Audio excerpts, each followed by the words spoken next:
Halo Sobat RSDH, bertemu lagi di salah satu program RSDH yaitu RSDH Podcast. Nah, kali ini saya Ajeng Lusaristia Nasution diberikan kesempatan untuk menjadi moderator di podcast kali ini yang bertemakan Make Mental Health for All a Global Priority. Nah, kali ini saya nggak sendiri karena saya akan ditemani oleh narasumber kita yang memang berkompeten di bidangnya, yaitu Ibu Delima Amiati, MPsy Psikolog. Halo Ibu. Halo Mbak Ajeng. Gimana kabarnya nih Bu? Alhamdulillah sehat Mbak. Alhamdulillah. Nah, Ibu Delima ini sudah membuka praktek di RSDH di hari Senin sampai Jumat ya Bu ya, di jam 4 sampai dengan jam 7 atau sampai dengan pasien selesai ya Bu ya. Ya, betul. Nah, saya juga ingin mengucapkan terima kasih nih Bu karena telah bersedia untuk hadir dan berbagi ilmu di podcast kali ini. Ya, sama-sama Mbak Ajeng. Saya juga senang ya bisa mengisi program podcast RSDH ini. Terima kasih atas kesempatannya. Sama-sama Ibu. Nah, kali ini kan yang akan kita bahas adalah kesehatan mental ya Bu ya. Saya tertarik nih Bu akan jargonnya, yaitu Make Mental Health for All a Global Priority. Nah, makna dari tema ini tuh apa ya Bu ya? Sebetulnya tema Hari Kesehatan Mental Sedunia ini setiap tahunnya itu berubah-ubah ya, tergantung dari isunya yang saat isu ini ya, Bu. Yang saat ini sedang hits tuh apa, seperti apa. Nah, kebetulan 2022 ini kita mengangkat tema menjadikan kesehatan mental untuk semua sebagai prioritas global. Jadi tujuannya lebih ke untuk memberikan kesadaran kepada masyarakat terkait dengan pentingnya kesehatan mental untuk keseluruhan gitu. Jadi membuat masyarakat tuh lebih aware ya Bu ya terhadap penting banget nih kesehatan mental, makanya dipilihlah tema ini. Karena memang tema ini tuh sangat penting untuk meningkatkan kesadaran masyarakat ya Bu ya. Betul, karena sebetulnya stigma dan diskriminasi yang terus jadi penghalang kita ya sebagai rata-rata untuk orang-orang penderita kesehatan mental itu menjadi sulit ya untuk mendapatkan perawatan untuk mentalnya sendiri. Bagaimana bertemu dengan tenaga profesional, baik itu psikiater atau psikolog ya, untuk sekedar menyampaikan permasalahan yang mereka hadapi gitu. Iya sih Bu. Kadang kalau misalnya terkadang nih Bu ya, saya sendiri gitu. Kalau misalnya orang yang ke psikolog itu di stigmanya itu punya penyakit atau gangguan jiwa ya Bu ya. Jadi jangankan untuk konsul, tapi untuk datang pun dia merasa malu. Makanya mereka juga nggak aware, nggak mau untuk ke psikolog karena nanti takutnya dibilangnya punya gangguan jiwa dan lain-lain ya Bu. Ya, sebetulnya ya karena stigma itu, karena stigma dan merasa saya berbeda ya, diskriminasi ya, itu jadi penghalang kuat, tembok besar gitu. Saya malu ketemu sama psikolog atau tenaga profesional untuk hanya sekedar mendengarkan saja gitu, atau menceritakan mengenai permasalahan dan keluhannya gitu. Itu menjadi hambatan. Padahal kan sebetulnya bukan dalam tanda kutip gangguan jiwa. Permasalahannya banyak, entah karena perpisahan dan sebagainya gitu kan. Itu juga salah satu gangguan yang dirasa perlu penanganan tenaga profesional. Jadi tujuan utamanya tuh untuk meningkatkan aware masyarakat nih Bu ya. Makanya dicadangkan tema ini. Ya, betul. Nah, saya sendiri nih Bu, jujur ya saya baru tahu nih Bu kalau misalnya ada Hari Kesehatan Mental Sedunia. Ternyata kan sudah diperingati dari lama ya Bu ya. Nah, bagaimana sih Bu awal mulanya nih sampai diperingati Hari Kesehatan Mental Sedunia ini?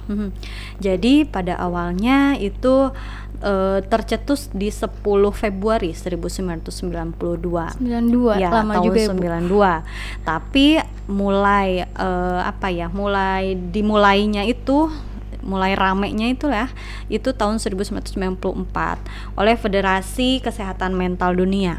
Jadi pada waktu itu Wakil Sekretaris Jenderalnya Richard Hunter itu mencetuskan betapa pentingnya kesehatan mental dan memperkenalkan ya kesehatan mental ini secara keseluruhan untuk semua orang. Jadi organisasi tersebut membuat satu organisasi dengan WHO gitu ya, untuk mengkampanyekan, mengedukasi betapa pentingnya kesehatan mental. Gitu sampai di tahun 95 itu masih terus berlanjut dari tahun ke tahun, ganti tema sesuai isunya seperti apa dari tahun ke tahun. Ya ada mengenai sosial wanita, kekerasan, kemudian trauma hingga sampai bunuh diri gitu, isu-isu yang terus sampai berkembang. ke bunuh diri. Iya, berarti kan kesehatan mental ini tuh mengikuti zaman ya Bu ya. Terbukti betul. dari 92 sampai sekarang mereka terus-terusan mengubah tema yang sesuai dengan tren dan isu saat ini ya Bu ya. Ya, betul. Berarti untuk ramainya kampanye ini tuh di tahun 95, 92-nya masih berjuang. Masih berjuang untuk bagaimana sih menyadarkan masyarakat kalau kesehatan mental itu penting gitu. Sama halnya dengan kesehatan jasmani. Itu sama hal pentingnya, hanya berbeda aspeknya saja gitu. Okay. Kalau kesehatan mental kan lebih ke beberapa aspek seperti psikologis ya, emosional, kemudian pola berpikir ya, sehingga tindakannya itu seperti apa. Nah itu kan mempengaruhi seseorang dalam gangguan mental nantinya gitu. Oh berarti banyak juga ya Bu, banyak faktor, banyak penyebab betul. Gitu ya. Nah kali ini gimana sih Bu caranya ya? Ini kan dari 92 nih Bu, berarti berjuang ya supaya masyarakat awam atau masyarakat luas itu aware akan kesehatan mental. Nah ini bagaimana sih Bu caranya kita tuh menyadari, contoh kecilnya dari diri kita sendiri ya Bu ya, menyadari bahwa memang menjaga kesehatan mental kita itu penting gitu. Banyak cara, terutama pernah ini disampaikan oleh WHO ya, atau kriteria dari WHO itu sebetulnya ada beberapa kriteria di mana bisa untuk membuat menciptakan rasa kesehatan mental itu penting. Salah satunya dengan menyadari bahwa kita tuh butuh seseorang gitu ya, atau kita tuh butuh teman untuk sekadar cerita, tidak memendam sendiri dan sebagainya. Itu kan salah satu bentuk rasa kita makhluk sosial. Ditambah dari secara individualnya juga gitu, diperkuat dengan tanda-tanda itu. Kenapa kesehatan mental itu penting? Seperti rasa optimis, percaya diri gitu ya, ketika bertemu dengan orang baru gitu kan. Itu salah satu tanda dimana kita pentingnya dengan kesehatan mental kita, karena aspek-aspek psikologis, emosional ya, cara berpikir dan merasakan itu sangat berpengaruh terhadap kesehatan mental kita. Kalau dalam 3 aspek tersebut tidak sesuai atau ada hambatan, berarti ada sesuatu hal yang mengganggu dalam proses kesehatan mental seseorang itu. Oke. Tapi tadi disinggung kita tuh sebagai makhluk sosial tuh harus bercerita ya Bu ya. Seenggaknya kita punya orang yang untuk dipercaya untuk mengeluarkan unek-unek lah ya Bu ya. Tapi di sini kasusnya tuh banyak orang yang memang lebih baik memendam dibandingkan harus di speak up gitu. Nah itu gimana ya Bu caranya supaya kita tuh berani untuk speak up, minimal ke orang tua lah ya, atau ke orang terdekat gitu. Caranya sebetulnya banyak ya. Ketika seseorang itu memerlukan orang lain atau membutuhkan individu lain, itu pasti karena dalam keadaan dia sedang perlu gitu ya, dia sedang membutuhkan pertolongan gitu, atau dengan kondisi yang sudah tidak bisa dia tahan lagi. Karakternya misalnya seseorang yang lebih memendam, lebih ke memendam itu adalah tipe orang yang dia tidak ingin cerita, tapi suatu waktu itu akan meledak gitu kan. Kondisinya bahaya juga gitu, itu akan meledak. Jadi dalam yang lebih ke, meskipun individu itu introvert ya, dalam arti introvert sekalipun, itu orang pasti perlu bantuan orang lain gitu. Individu itu pasti perlu bantuan orang lain, makanya sangat penting. Entah itu metodenya dengan konseling, psikoterapi, ataupun hanya sekedar psikoedukasi saja gitu. Tergantung penanganannya seperti apa, atau gejalanya seperti apa. Ya, jadi berarti karena manusia itu makhluk sosial, jadi harus bercerita ya Bu ya. Intinya itu ya, karena manusia itu adalah makhluk sosial. Nah, tadi disinggung menurut WHO ya Bu ya, cara mengenali kesehatan mental. Itu apa aja ya Bu ya? Ya, salah satunya ada 4 sebetulnya, ada 4. Di mana dia dapat mengatasi keadaan stres ataupun masalah yang dialami dalam kehidupannya. Pertama itu. Kedua, mampu bekerja secara produktif. Lalu kemudian dapat mengenali potensi dirinya dan berkontribusi terhadap kesehatan masyarakat. Kondisi lain yang mempengaruhi di mana seseorang dapat mengenali kesehatan mentalnya itu rasa optimismenya individu itu sendiri, kemudian percaya diri nih kalau misalnya ketemu dengan orang yang baru, lalu kemudian dia bangga terhadap apa yang dia punya gitu. Muncul rasa bangga serta dia tidak menyalahkan diri sendiri.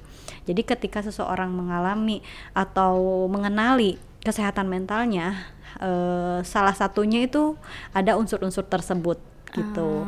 Kan ada beberapa kasus yang memang dia mampu bekerja secara produktif, tapi lebih ke dia bingung atau merasa tidak percaya diri ketika bertemu dengan orang yang baru. Iya, banyak juga ya, banyak Bu, juga yang terjadi seperti itu. Berarti ada sesuatu nih yang ada hambatan di dalam dirinya dia. Kenapa? Dia mampu bekerja secara produktif dalam artian dia disiplin, tepat waktu ya, kemudian dia mampu bekerja sesuai dengan tuntutan pekerjaannya, tapi ketika bertemu dengan orang yang baru, dia bingung memulainya itu harus seperti apa gitu. Berarti kan dalam kondisi ada sesuatu nih yang terjadi di dalam kesehatan mentalnya dia. Apakah itu karena aspek psikologis, emosional, atau bahkan sosialnya gitu. Nah, itu yang perlu digali. Karena itu semua mempengaruhi bagaimana seseorang berpikir ya sampai dengan bertindak. Ya, berpikir apa yang dia pikirkan terhadap orang baru. Mindsetnya seperti apa atau overthinkingnya seperti apa sih, sehingga ketemu dengan orang baru itu dia kesulitan dan bahkan ada tidak juga yang percaya merasa diri. takut ya, Bu ya. Betul, takut memulai obrolan atau komunikasinya seperti apa gitu kan, itu menjadi satu hambatan kesehatan mental. Iya, berarti faktor-faktornya tuh yang tadi disebutkan tadi ya, Bu. Nah, kalau misalnya Ibu sendiri nih sebagai psikolog ya, Bu ya, cara Ibu untuk mengedukasi pasien-pasien Ibu nih itu seperti apa ya, Bu? Cara ada metodenya kah gitu? Kalau misalnya menjaga kesehatan mental itu penting gitu. Jadi lebih ke saya menggali dulu potensinya. Potensi dari setiap orang itu kan beda-beda ya. Potensinya seperti apa, yang dia perlukan itu bagaimana sih, baru saya melakukan satu pendekatan atau approach untuk menggali potensi tersebut. Kalau misalnya dia sebetulnya orangnya cukup optimis gitu ya, ambisius, optimis, tapi dia introvert dalam artian pasif gitu, ketemu dengan orang dan sebagainya. Nah, ada satu metode atau pendekatan di mana saya memfasilitasi membuat satu pendekatan bisa kok tanpa dalam artian mindsetnya dirubah gitu, itu bisa dilakukan. Oke. Nah, kalau misalnya untuk mengenali faktor-faktor nih, Bu, yang mempengaruhi kesehatan mental itu sendiri itu apa aja ya, Bu ya? Ada kan faktor-faktornya yang mempengaruhi nih, Bu, kesehatan mental seperti yang tadi disebutkan ya, Bu ya, yang optimis itu. Nah, itu tuh bagaimana sih, Bu? Faktor-faktornya sebetulnya ada 4 juga. Ada 4 juga. Pelecehan ya yang pernah dialami, itu banyak banget terjadi ya, Bu. Pelecehan entah itu dari pengalaman masa kecilnya atau inner childnya ya, itu juga mempengaruhi. Berarti masa lalu dan pola asuh, betul, itu juga mempengaruhi. Dia dalam memanifestasikan perilakunya dia di kehidupan sehari-hari. Misalnya dia tumbuh dalam kehidupan yang trauma berat, misalnya orang tuanya KDRT dan sebagainya, kemudian dia adalah korban, anak ini adalah korban pelecehan secara emosional, misalnya karena dia shock ya melihat orang tuanya perceraian atau pertengkaran orang tua, itu juga mempengaruhi bagaimana seseorang ini tumbuh dalam satu lingkungan. Lalu faktor berikutnya adalah lingkungan itu sendiri. Lingkungan itu sendiri. Dimana kalau misalkan lingkungannya bagus, pasti dia menjadi produk individu yang bagus juga, gitu. Betul. Misalnya orang tuanya memiliki rasa dimana misalnya mengedepankan akademik dan Iya. sebagainya, lalu supportnya tuh bagus, ya pasti dia akan terlahir menjadi seorang produk anak yang memang dia Cerminan patuh, orang tua. iya patuh di Cerminan lingkungan, cerminan orang tuanya seperti apa gitu. Oke. Jadi lingkungan itu sebetulnya kalau dibentuk secara positif pasti anaknya positif juga. Oke. Begitupun sebaliknya, dia korban misalnya apa ya, bencana alam lah, dia mengalami salah satu korban bencana alam, otomatis pasti ada traumatic event ya di Iya. dalam rentang kehidupannya. Pasti dia menjadi PTSD ya, individu yang post traumatic syndrome disorder misalnya, ketika ada satu kejadian bencana dan sebagainya mudah terstimulasi sehingga itu membuat rasa traumanya muncul lagi. gitu Iya. gitu. Jadi itu sangat berkaitan. Lalu yang ketiga Yang adalah ketiga, biologis biologis. atau genetik. Jadi ada beberapa faktor faktor, keturunan. betul. Ada beberapa faktor keturunan genetik yang membuat seseorang ini menjadi apa ya, sama dengan genetik turunannya. Salah satunya contohnya tuh schizofren ya, atau autisme. Itu Ya. juga salah satu faktor Biologis yang ya? mempengaruhi kesehatan mental. Berarti itu termasuk ke faktor biologis. Biologis, genetik, tapi tidak secara langsung, dalam artian ketika misalnya orang tuanya schizofren nih, langsung keturunan pertamanya schizofren enggak. Jadi itu pun dipengaruhi dengan berbagai apa ya, faktor lain, pencetus atau pemicu. Iya. Gitu, pemicu Tapi lain. tidak semua anak berarti akan skizo kan, Bu? Enggak Enggak berarti. Jadi pemicu yang kuatnya tergantung dari triggernya ya. Triggernya. Kalau misalnya lingkungannya kuat selama dia menjalani fase perkembangan manusia, banyak traumatik atau sesuatu yang menyakitkan, itu membuat perasaannya atau apa ya, emosionalnya terguncang. Iya. Jadi dia membuat semakin kuatnya schizofren itu. Jadi terpacu ya, Bu? Mm-mm. Muncullah skizonya. Betul. Yang keempat itu adalah gaya hidup atau lifestyle. Oke, gaya hidup seperti apa nih, Bu? Faktor-faktor cukup kayak, penasaran. Kayak misalnya seseorang yang merokok ya, Oke. kemudian narkoba, pola makan yang buruk, dan apa ya, satu lagi seksual menyimpang misalnya ya. Iya. Itu kan gaya hidup semuanya, Iya, yang betul. mempengaruhi kepada faktor-faktor kesehatan mental. Jadi ketika seseorang salah pergaulan ya, entah itu jadinya deviasi seksual ataupun misalnya sampai dengan dia penyalahgunaan zat narkoba dan sebagainya, itu juga mempengaruhi faktor kesehatan mental, gaya hidup seperti itu. Oh, ternyata banyak juga ya, Bu ya. Banyak juga. Termasuk gaya hidup yang sering kita temui ya, Bu ya. Ternyata itu adalah faktor-faktor yang mempengaruhi kesehatan mental yang kita anggap biasa aja ya, Bu. Betul. Ternyata termasuk faktor juga. Nah, kalau misalnya kita ngomongin tentang kesehatan mental, itu pasti ada kata-kata mental disorder. Nah, aku penasaran nih, Bu, mental disorder itu apa sih sebenarnya?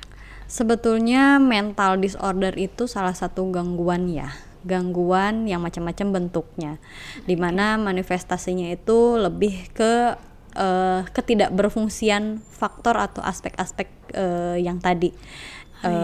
Aspek psikologis, emosional, dan juga sosialnya. Jadi ketidakberfungsian atau adanya hambatan di dalam 3 aspek kesehatan mental itu. Jadi berkembanglah menjadi sebuah gangguan mental yang lebih serius lagi, sehingga penanganannya juga harus lebih apa ya, spesifik gitu penanganannya, karena gangguan mental itu banyak ya, dari yang sifatnya ringan sampai yang berat gitu ya, beda-beda. Nah, kalau contohnya sendiri nih, Bu, yang sering kita temui yang termasuk mental disorder itu apa sih, Bu, yang seperti apa gitu? Gangguan kecemasan itu merupakan itu hal mental sepele disorder. ternyata mental disorder ya, Bu? Iya, buat seseorang yang itu sangat mengganggu kehidupannya, itu berat loh, bukan sepele gitu. gitu. Nah, jadi untuk mental disorder ini ya Bu ya, mental disorder sendiri itu definisi yang spesifiknya tuh apa sih Bu? Sebenarnya definisi yang spesifiknya itu kondisi yang mempengaruhi pikiran dan perilaku seseorang karena tuntutannya tidak sesuai gitu. Karena tuntutannya atau mengakibatkan ketidakmampuan seseorang dalam tuntutan kehidupannya.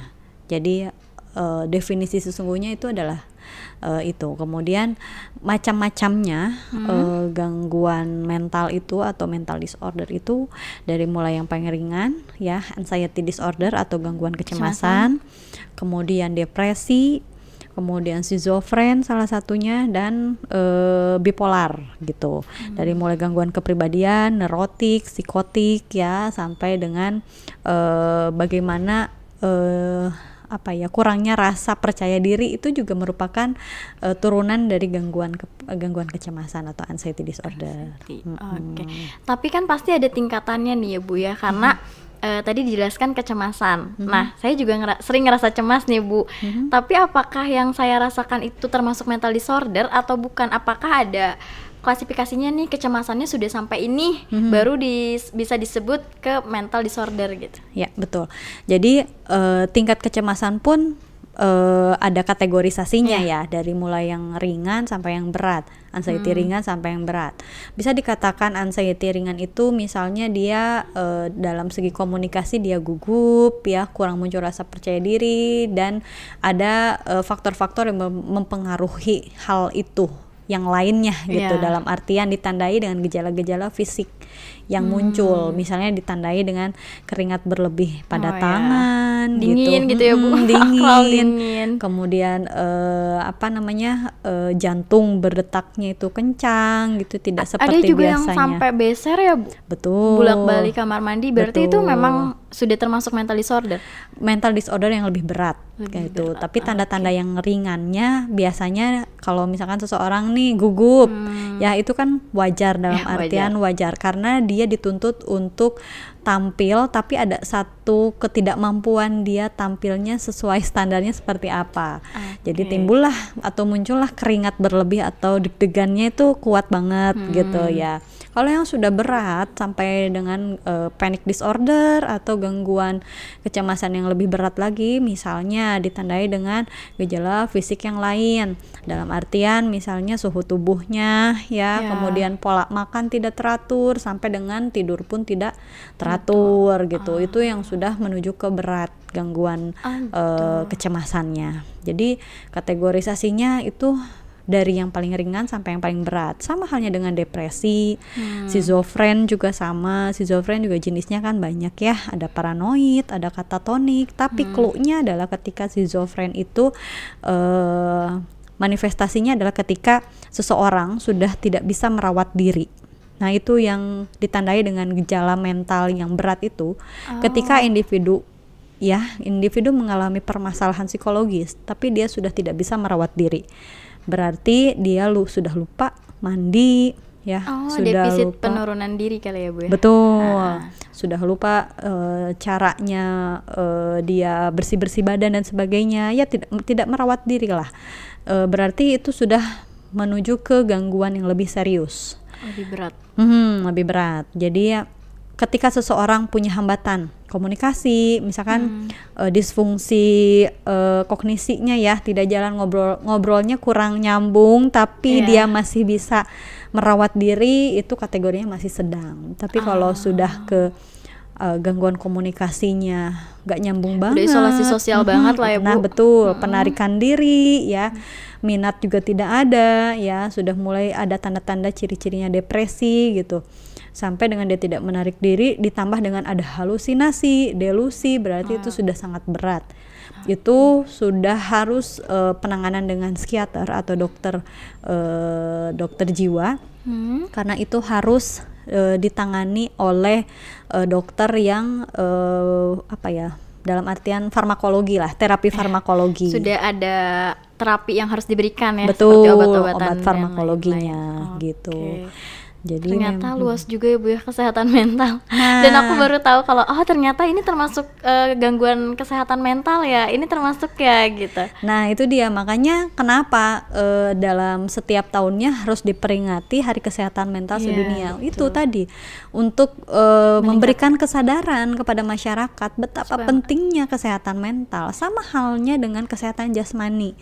Kesehatan jasmani ya physically kita ketika ada keluhan gitu ya, bukan berarti dibiarkan, tapi harus dicari tahu penyebabnya apa gitu. Sama halnya dengan kesehatan mental. Karena kebanyakan kalau misalnya masyarakat luas nih Bu ya, mereka tuh menganggap diri mereka sakit itu hanya karena mereka misalnya pusing, sakit perut, berarti sakit nih butuh ke dokter. Tapi mereka tidak menyadari ya kalau misalnya mereka juga punya gangguan tidur nih, kenapa ya aku tuh nggak bisa tidur di bawah jam 12 misalnya. Tapi mereka tidak menyadari bahwa itu tuh ternyata mentalnya sudah terganggu ya Bu. Karena memang sudah ada hambatan. Ada hambatan atau ada ketidakmampuan atau ketidakfungsian dalam melakukan kebiasaan yang seharusnya dia lakukan gitu. Jadi bukan berarti dibiarkan ketika misalnya seseorang yang pola tidurnya berubah ya. Digali itu, ditelusuri gitu. Kenapa sih ada sesuatu hal yang menyebabkan dia susah tidur atau pola tidurnya terganggu? Misalnya ada permasalahan yang belum dia bisa selesaikan gitu, sehingga itu mengganggu pola tidurnya sehari-hari ya. Bisa jadi gangguan yang tadi insomnia itu ya, ataupun ada hanya sekedar dia hanya kepikiran aja tapi tidurnya sebetulnya masih bisa tidur tapi tidak tenang, kebangun-bangun gitu. Atau enggak tidurnya jadi pola siklus tidurnya berubah jamnya, misalkan cuman bisa jadi gadang aja misalnya jam 12 tapi tetap bangunnya siang gitu. Yang dikatakan insomnia itu sebetulnya bukan seperti itu. Insomnia itu adalah ketika waktu tidurnya geser tapi bangun tidurnya tetap biasa seperti biasa, misalnya subuh dia terbiasa bangun subuh misalnya jam 5 tapi waktu tidurnya geser jadi jam 2 pagi, bangun jam 5. Nah siangnya itu dia melek gitu tanpa ada rasa lelah dan sebagainya. Itu dikatakan insomnia. Oh gitu. Selama ini yang aku tahu ya Bu, insomnia itu ya susah tidur cepat gitu. Jadi kalau misalnya kita tidur jam 3 terus bangun jam 9 nih, aku nyangkanya itu insomnia juga. Ternyata bukan ya. Jadi waktu tidurnya berkurang. Iya, waktu itu tidurnya berubah siklusnya, bergeser, dan memang kualitasnya juga berkurang. Ya, jadi siang tuh dia nggak ngerasain ngantuk gitu. Jadi dia melek aja terus, paling badannya jadinya lemes karena kurang tidur tadi. Dan dia kuat dalam sehari tidur 2 jam misalnya gitu. Dan berhari-hari. Gitu loh. Nah kalau misalnya untuk penyebab timbulnya si mental disorder ini tuh apa aja ya Bu? Banyak. Salah satunya stres ya. Stres yang memang tidak bisa dikendalikan, yang dia tidak bisa bagaimana cara mengelola stres atau permasalahan gitu. Berarti manajemen coping stresnya, betul, pengelolaan stresnya. Kemudian trauma dalam fase atau perkembangan manusia dia mengalami berbagai traumatic event gitu. Itu juga bisa menjadi penyebab atau pemicu munculnya gangguan mental. Kemudian pelecehan atau KDRT, kekerasan. Itu yang banyak terjadi ya Bu. Betul, sekarang lagi hits banget. Karena seseorang ketika disakiti baik secara verbal, seksual ataupun emosional gitu ya, dia menjadi korban, tapi mindsetnya atau frame-nya adalah ketika disakiti dia merasa ini baik-baik saja dan toleransinya banyak gitu. Karena toleransinya besar, dia merasa saya tidak butuh pertolongan. Ya, jadi ibaratnya apa ya, ngeblur antara perasaan sayang, butuh gitu ya. Tapi sebetulnya itu bermasalah gitu. Gitu. Jadi berulang gitu ya Bu. Jadi dia udah dapet nih kekerasan misalnya pelecehan, tapi dia berpikirnya kayak itu juga salah saya, jadinya ada toleransi. Betul. Gitu. Jadi dia nggak mikir kalau misalnya saya tuh butuh bantuan nih karena saya dilecehkan. Cuman dia mikirnya jadi menyalahkan diri sendiri juga, terus nanti berulang gitu ya Bu. Ya, itu sesuatu yang berulang gitu. Kemudian yang lainnya adalah faktor genetik. Ya, seperti tadi autis ya, atau schizofren, cedera otak, kelainan, cedera otak juga bisa. Kayak apa ya, cedera otak dari masa kecil gitu ya, epilepsi misalnya, kayak gitu ya, atau gangguan yang menyebabkan ketidakberfungsian otaknya sesuai dengan usianya gitu. Jadi salah satunya adalah itu, atau isolasi. Nah, kira-kira nih Bu, dari setelah banyak materi dan ilmu yang tadi disampaikan ya, ada nggak sih Bu pesan terakhir nih, kalau misalnya masyarakat tuh biar masyarakat lebih aware gitu tentang kesehatan mental, pesan terakhir dari Ibu? Sebetulnya untuk memperingati Hari Kesehatan Mental Sedunia ini dengan tema yang sekarang ya, kan ingin menjadikan kesehatan mental semua sebagai prioritas global. Jadi saya mengedukasi atau memberikan informasi bahwa semoga dengan kesehatan mental yang semakin baik membuat kesehatan secara keseluruhan juga baik. Jadi tidak ada kesehatan tanpa kesehatan mental ya. Maka jadilah manajer yang terbaik buat diri sendiri. Gitu. Ya, manajer seperti apa sih? Jadi dia yang mengatur, mengendalikan ya untuk dirinya sendiri. Karena yang tahu diri kita sendiri itu kita sendiri ya Bu, betul, bukan orang lain. Iya, jadilah manajer untuk diri kita sendiri. Aturlah, kendalikanlah diri kita, kontrollah diri kita, supaya kita juga bisa sejalan antara emosional ya dengan tindakan, cara berpikir ya, emosi, perilaku dan tindakan itu sesuai dan sejalan dengan apa yang kita mau, kita harapkan ya Bu ya. Iya gitu. Ibu terima kasih atas pesannya dan materinya, benar-benar ilmunya nambah banget nih terutama tentang kesehatan mental ya, karena saya mewakili masyarakat luas ya Bu, masyarakat awam, sobat RSDH di rumah juga gitu. Jadi tadi materi-materi yang Ibu berikan sangatlah bermanfaat untuk saya dan pastinya untuk masyarakat luas sana. Sama-sama, semoga bermanfaat dan semoga dengan memperingati Hari Mental Sedunia ini, sobat RSDH di sini juga semakin aware ya. Betapa pentingnya kesehatan mental dan nggak usah takut untuk datang ke psikolog ketika punya permasalahan yang serius. Betul. Dan untuk sobat RSDH yang mau konsultasi mungkin setelah lihat podcast ini jadi apa jangan-jangan saya punya gangguan kesehatan mental nih, bisa langsung konsultasi bersama Ibu Delima. Itu di jadwalnya Senin sampai Jumat ya Bu ya, dari jam 4 sampai jam 7 malam atau sampai dengan pasien selesai ya Bu ya, di Poliklinik RSDH. Nah, mungkin cukup sekian podcast dari kita. Semoga podcast ini bermanfaat untuk kalian semua. Kita berdua undur diri ya Bu ya. Assalamualaikum warahmatullahi wabarakatuh. Ya, assalamualaikum warahmatullahi wabarakatuh.